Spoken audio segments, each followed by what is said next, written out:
un article du JDD qui m'a interpellé hier. Il décrit, Geoffroy Antoine qui l'a écrit, une situation inquiétante s'il en est. Écoutez, les conditions dans lesquelles sont embauchés les policiers de la réserve opérationnelle qui seront sollicités normalement pour la sécurité des JO. Visiblement, les filtres, va falloir changer les filtres. Bonjour Marc Lamola, merci d'être avec nous. Bonjour, merci de votre invitation. Déjà, qu'est-ce que c'est que la réserve opérationnelle de la police nationale ? Je ne suis pas sûr que tout le monde sache ce que c'est.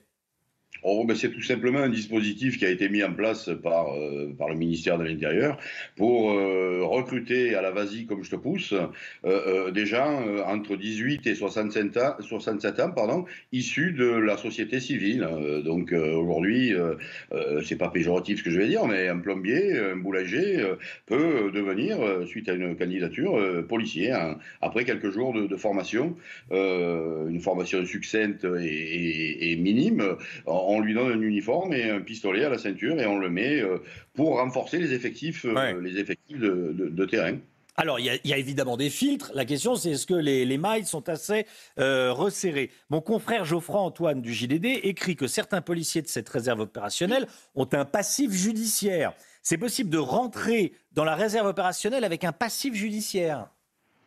Absolument. Alors vous parliez de filtres, moi je vais parler de filets, et c'est vrai que les mailles du filet sont assez énormes, et donc on a aujourd'hui deux catégories de gens qui sont recrutés. Enfin, je ne vais pas généraliser, mais vous avez des gens qui sont fichés au TAJ, c'est-à-dire au traitement des antécédents judiciaires, des gens donc, qui ont été condamnés pour des infractions, et pas des moindres, puisqu'on a trouvé des gens qui étaient condamnés pour possession de résine de cannabis, d'autres pour des violences à AFP, donc à agents de la force publique, qui se retrouvent aujourd'hui recrutés en tant que réservistes. Et puis vous avez une deuxième catégorie de gens qui sont, à mon sens, tout au moins dangereux potentiellement, c'est-à-dire ce sont ce que j'appelle les flics frustrés, c'est-à-dire que ces gens-là qui n'ont pas passé le concours lorsqu'ils avaient 20 ans pour des raisons X et Y, que ce soit des raisons personnelles ou physiques, parce qu'il y avait des critères à l'époque.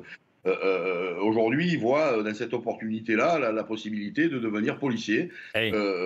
Voilà, donc avec un encadrement plutôt léger. Alors, ce qui est marrant, c'est que j'ai accordé cette interview à votre confrère hier au JDD, et la veille, je parlais de ce phénomène-là avec un ami policier qui se met les mains sur la tête de voir arriver ces gens-là. Et vous disiez que c'est pour encadrer les JO, évidemment, mais pas que. Mais pas que, bien sûr, bien sûr. Ils seront notamment utilisés pour la sécurité des JO. On est bien d'accord, ce ne sont pas des sous-policiers. Ils ont une arme, ce que vous disiez, ils ont une arme et ils ont accès à certains fichiers. Oui, alors je vais faire. C'est du Canada Dry, c'est-à-dire que ce sont des sous-policiers parce qu'ils sont sous-formés. Ils sont formés en 2 semaines, 2 semaines de 5 jours. Hein. Ouais. Donc, parce que le week-end, on les laisse à la maison. Et sur ces 2 semaines, ils ont 2 jours et demi de formation au tir théorique et pratique, donc avec l'armement. Voilà. Et au bout de cette période-là, on les lâche, alors encadrés.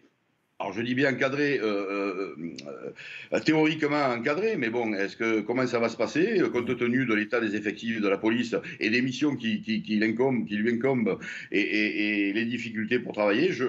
Moi, je me mets les mains sur la tête et j'ai peur. C'est ce que je disais dans le JDD d'hier. Je pense que le pire reste à venir. Des trafiquants de drogue peuvent envoyer des jeunes de cité intégrer la réserve opérationnelle et donc intégrer la police de fait et donc regarder les fichiers. Donc voilà. Alors, je vais vous raconter une anecdote concernant le recrutement. Les membres du jury n'ont pas accès au dossier complet du candidat. Et ils n'ont pas le droit, parce qu'ils ont des directives de la place Beauvau, des directives pour ne pas poser des questions, notamment, est-ce que vous êtes connu aux antécédents, est-ce que vous avez eu des problèmes avec la police ou la justice. Ils n'ont pas le droit de poser cette question-là. Et certains se sont laissés aller. Vous savez, chaque policier est doté aujourd'hui de ce qu'on appelle un néo, c'est-à-dire c'est un terminal, un téléphone, avec lequel ils peuvent consulter consulter les fichiers, et notamment l'otage. On leur interdit, lorsqu'ils sont face aux candidats, de consulter les antécédents judiciaires des candidats. Voilà, donc un recrutement à la vas-y comme je pousse, avec des gens, alors pas forcément, vous disiez des trafiquants, pas des trafiquants, mais des consommateurs de résine de cannabis, oui, des gens connus pour des violences à AFP ou à AFP, voilà, on a ça, et d'autres, voilà, il faut recruter, hein, il faut recruter parce qu'il y a une vague de démissions chez les policiers et une vague de suicides terrible également. Il faut recruter du monde, et on recrute